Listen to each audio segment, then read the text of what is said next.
बहू को मैं पढ़ाऊंगी। आपने हर घर में सास बहू की नोक झोंक तो देखी ही होगी, पर क्या हो जब सास बहू की नोक झोंक की जगह प्यार देखने को मिले। जी हाँ, शांति निवास में ऐसा ही कुछ था। नीलम अपनी बहू कोमल को अपनी बहू नहीं बेटी से बढ़कर प्यार करती थी। ऐसे ही एक सुबह कोमल किचन में खाना बना रही थी। तभी वहाँ काजल आती है और अपनी भाभी से कहती है, भाभी खाने में क्या बना है? बहुत तेज भूख लग रही है। ननद जी, आज खाने में थोड़ा सा लेट हो जाएगा क्योंकि आज मेरी आंख नहीं खुली। आप मुझे आधा घंटा दे दो, मैं अभी खाना तैयार कर देती हूँ। क्या आधा घंटा? अब आधे घंटे तक वेट करना पड़ेगा। अच्छा हो ना आज मेरा कॉलेज नहीं है। अगर आज मेरा कॉलेज होता तो आप मुझे पक्का लेट करवा देती। बाय द वे मैं अपने कमरे में ही हूँ, खाना बन जाए तो आवाज दे देना मुझे। काजल अपनी बात खत्म कर वहाँ से चली जाती है, जिसके बाद कोमल सबके लिए खाना बनाकर टेबल पर परोस देती है। सुबह के 8 बज चुके थे। उसे अपने बेटे को स्कूल के लिए रेडी भी करना था, इसलिए वो काजल को आवाज लगाती है, काजल, काजल खाना तैयार है। अपनी भाभी की आवाज सुनकर काजल बाहर आती है। काजल 8 बज गए हैं, आरुष को स्कूल के लिए तैयार भी करना है। एक काम करो ना, तुम अपना माँ जी का और अपने भैया का खाना निकाल कर उनके साथ खा लो। मैं आरुष को तैयार कर देती हूँ तब तक। भाभी सच में? मेरे एग्जाम स्टार्ट होने वाले हैं और आप मुझे कह रही हैं मैं सबका खाना निकाल कर उन्हें खिला दूं? अरे आप तो इस घर की बहू है। आपको न तो बाहर जाना होता है, ना ही पढ़ाई करनी होती है, उसके बाद भी आप लेट उठते हैं। काजल बस आज के दिन कर दो ना, कल से मैं खुद संभाल लूंगी। व्हाट संभाल लूंगी? आपके बस की नहीं है कुछ। कोमल काजल के सामने कुछ नहीं बोलती, पर काजल की बात सुनते हुए वहाँ शांति आ जाती है और काजल को अपनी भाभी से इस तरह बात करता देख कहती है, बहू के बस का तो बहुत कुछ है, लेकिन लगता है तेरे बस के कुछ नहीं है। काजल तभी तो तू ऐसे बात कर रही है। कोमल बहू जाकर आरुष को तैयार कर दे, मैं इन दोनों को खाना खिला दूंगी। जी माँ जी। कोमल अब अपने बेटे को तैयार करने चली जाती है, तो वहीं अपनी माँ को अपनी भाभी का सपोर्ट लेते देख काजल कहती है, क्या माँ आप भी ना इस जाहिल के लिए मुझे डांट रही है? अरे बाद में ये नहीं बल्कि आपके बच्चे ही आपके काम आएंगे। काजल चल खाना खा ले, हम इस बारे में बात ना करें तो वही ज्यादा अच्छा रहेगा। शांति की बात सुनकर काजल चुपचाप खाना खाने लगती है। कुछ देर बाद सोनू भी आ जाता है और आरुष को आवाज लगाता है, आरुष बेटा कहाँ हो? जल्दी स्कूल चलो नहीं तो आज तुम लेट हो जाओगे। आ गया पापा। सोनू अब आरुष को अपने साथ लेकर जाने लगता है, पर तभी कोमल सोनू से कहती है, सोनू जी अब बिना कुछ खाए जा रहे हैं, आपका लंच भी मैंने पैक कर दिया है। ओह आई एम सो सॉरी, मैं बताना ही भूल गया था। आज मेरा लंच ऑफिस की तरफ से है, इसलिए आज मैं वहीं खाना खा लूंगा। इतना बोलकर सोनू आरुष के साथ चला जाता है। कुछ देर बाद कोमल अपनी सास शांति के साथ बैठकर सीरियल देख रही थी, तभी वहाँ काजल आती है। भाभी कल मेरा एग्जाम है तो आज मेरी कुछ दोस्त घर आएंगी, मैं चाहती हूँ आप हमें डिस्टर्ब ना करो। हाँ तो तू कहना क्या चाहती है? मेरी बहू तुझे और तेरे दोस्तों को परेशान करती है? नहीं माँ, ऐसा मैंने कब कहा। मैं तो भाभी से बस ये कहना चाह रही हूँ कि भाभी मुझे लेकर ओवर प्रोटेक्टिव ना हो। ठीक है काजल, तुम चिंता मत करो, मैं कुछ नहीं करूँगी, तुम बस अपनी पढ़ाई करना। Thank you. काजल अब अपने कमरे में चली जाती है और दोपहर में काजल की सारी दोस्त काजल के घर आती हैं। नमस्ते भाभी। नमस्ते आंटी जी। नमस्ते भाभी। नमस्ते आंटी जी। नमस्ते।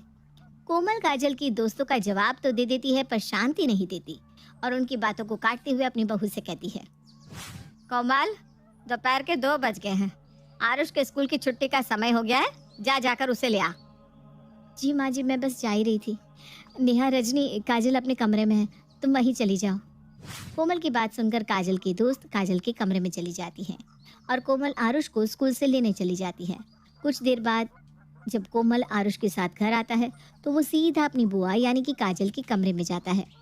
बुआ देखो मैं आपके लिए क्या लाया हूँ।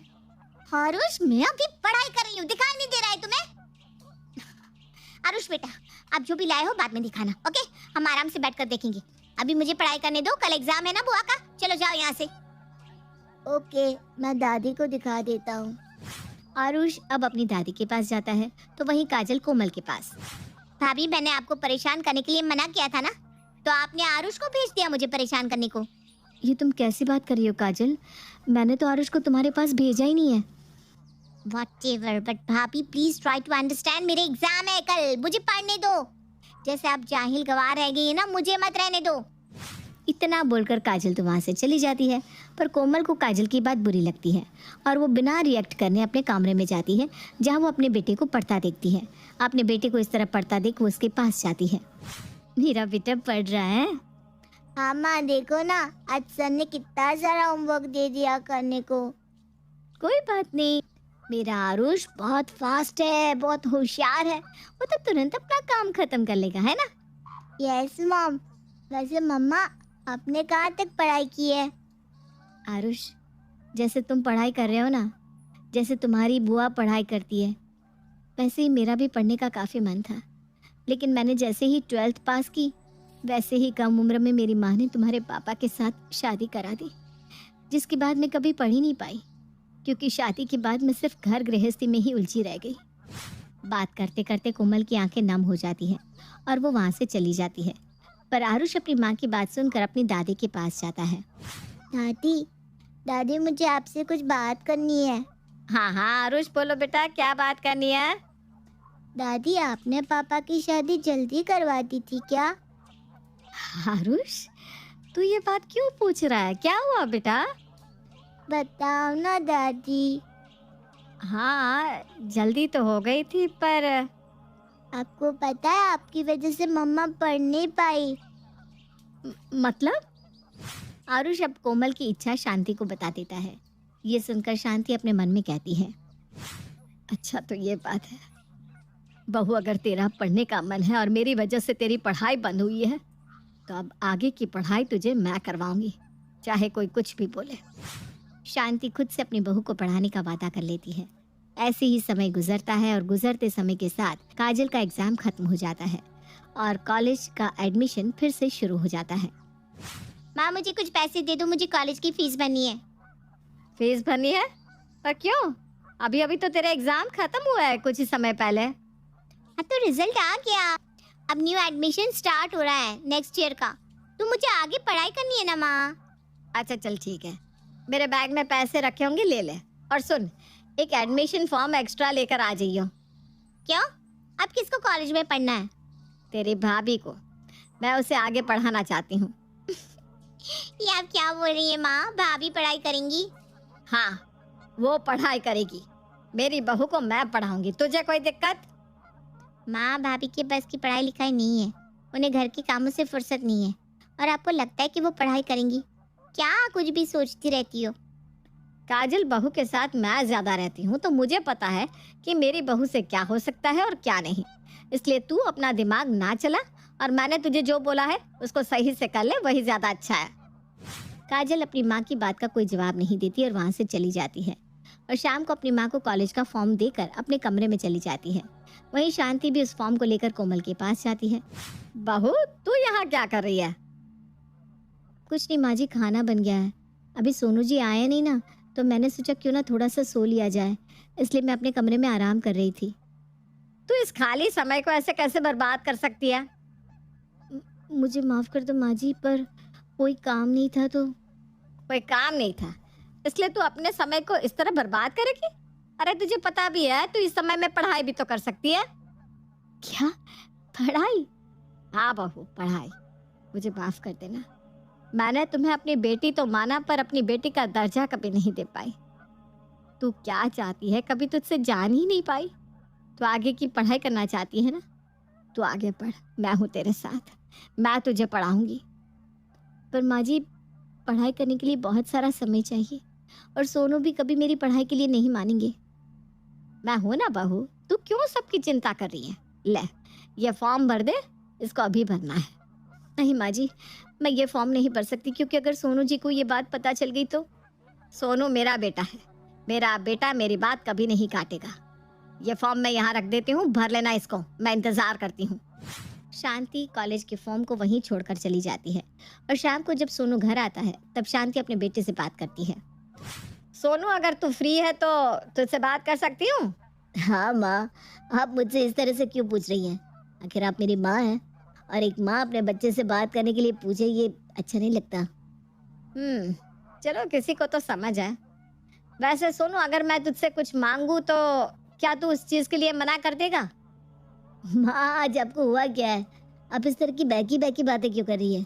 अरे आपका ही है सब कुछ, और मैंने आपको कभी किसी चीज के लिए मना किया है भला? देख ले, वो कुछ भी हो सकता है।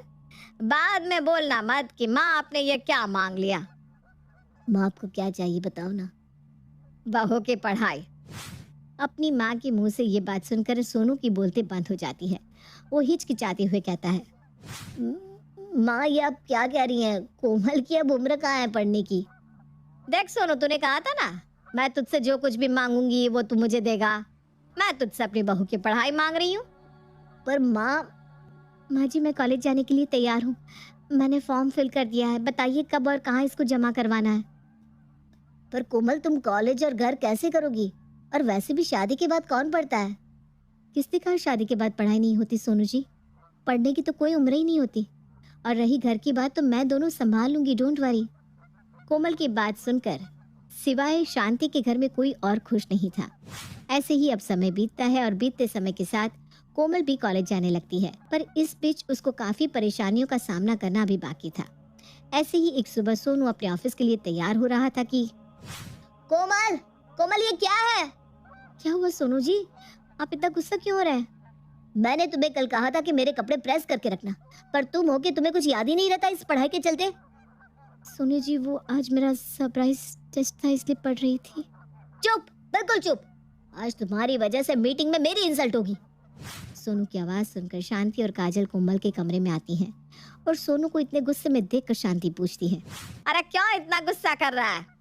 अरे गुस्सा ना करूं तो क्या करूं? आपने तो इसको सर पर चढ़ा रखा है। पढ़ लो बहू, पढ़ लो।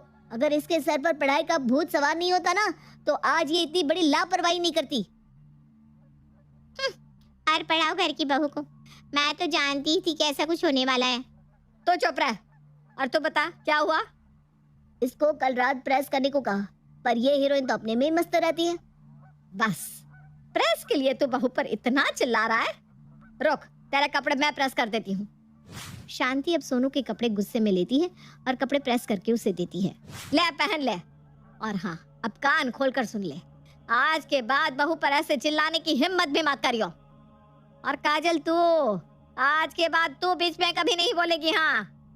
शांति की बात सुनकर अब सब चुप हो जाते हैं। समय बीतता है और उसके पढ़ने की खबर मायके तक पहुंच जाती है और उसके मायके से भी लोग उसे समझाने आते हैं। पर जब वो अपनी पढ़ाई रोकने से साफ मना करती है तब सभी लोग उसे सुनाने लगते हैं।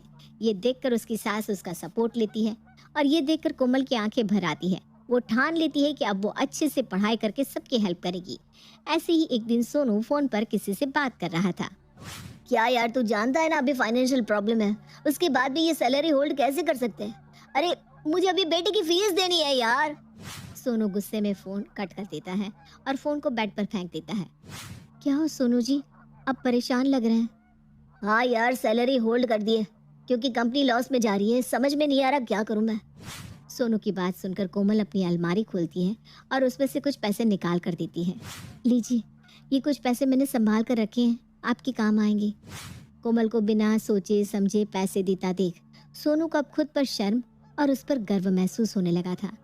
सोनू उससे कुछ बोल पाता तभी वहाँ आरुष आ जाता है। डैडी, मुझे ये सवाल नहीं आ रहा, आप बता दो ना। आरुष, अभी डैडी बिजी है ना, आप मुझे बताओ क्या समझ में नहीं आ रहा, मैं आपको बताती हूँ। इस तरह कोमल अब अपने बेटे को भी पढ़ाने लगती है। कोमल को ऐसे देख कहीं ना कहीं सोनू को भी काफी सुकून मिल रहा था। ऐसे ही एक दिन शांति हॉल में वकील के साथ बैठी होती है। तभी वहाँ कोमल भी अपने हाथों में चाय की ट्रे लेकर आती है। माँ जी चाय। रख दे बेटा यहीं पर, और तू भी यहीं बैठ जा। शांति कोमल को अपने पास बिठा लेती है। तभी वकील शांति को एक पेपर देता है। लीजिए शांति जी, इस पर आप साइन कर दीजिए। जी। शांति अब उस पेपर को लेती है और साइन करने लगती है, पर तभी कोमल उस पेपर को अपने हाथ में ले लेती है। माँ जी, ये आप क्या कर रही हैं? अब बिना पढ़े पेपर साइन कर रही हैं? हाँ बेटा, क्योंकि ये वसीयत के पेपर है और ये वसीयत मैं अपने बच्चों के नाम कर रही हूँ। माँ जी माफ करना, पर आपको बिना पढ़े इस तरह किसी भी पेपर पर साइन नहीं करना चाहिए। और ठीक है, आप अपनी वसीयत अपने बच्चों के नाम कर रही हैं, पर आप उस हिस्से में से एक हिस्सा अपने नाम भी कीजिए, क्योंकि आजकल लोग कैसे करते हैं ये तो आपको पता ही होगा। शांति जी, आपकी बहू बिल्कुल सही कह रही है, इसलिए मैं भी आपको यही सजेशन दूंगा कि आप इस वसीयत में अपने नाम एक हिस्सा कीजिए और इसके बाद पेपर को पढ़कर साइन कीजिए। शांति उन दोनों की बात से सहमत होती है। तभी वहां पर सोनू तालियां बजाते हुए आता है। वाह माँ, मानना पड़ेगा, आखिर आपकी जिद रंग लाई। बहू को पढ़ाने का नतीजा बहुत अच्छे से सामने आया है और मुझे अपनी पत्नी पर भी काफी गर्व हो रहा है। आई एम सॉरी कोमल, पहले मैं गुस्सा करता था, पर अब मैं भी तुम्हारे साथ हूँ और हर चीज में तुम्हें सपोर्ट भी करूंगा जैसे माँ करती है। इस तरह अपनी बहू को पढ़ाने की शांति की जिद आखिरकार रंग ले आती है और सबको ये पता चलता है कि पढ़ाई कितनी जरूरी है।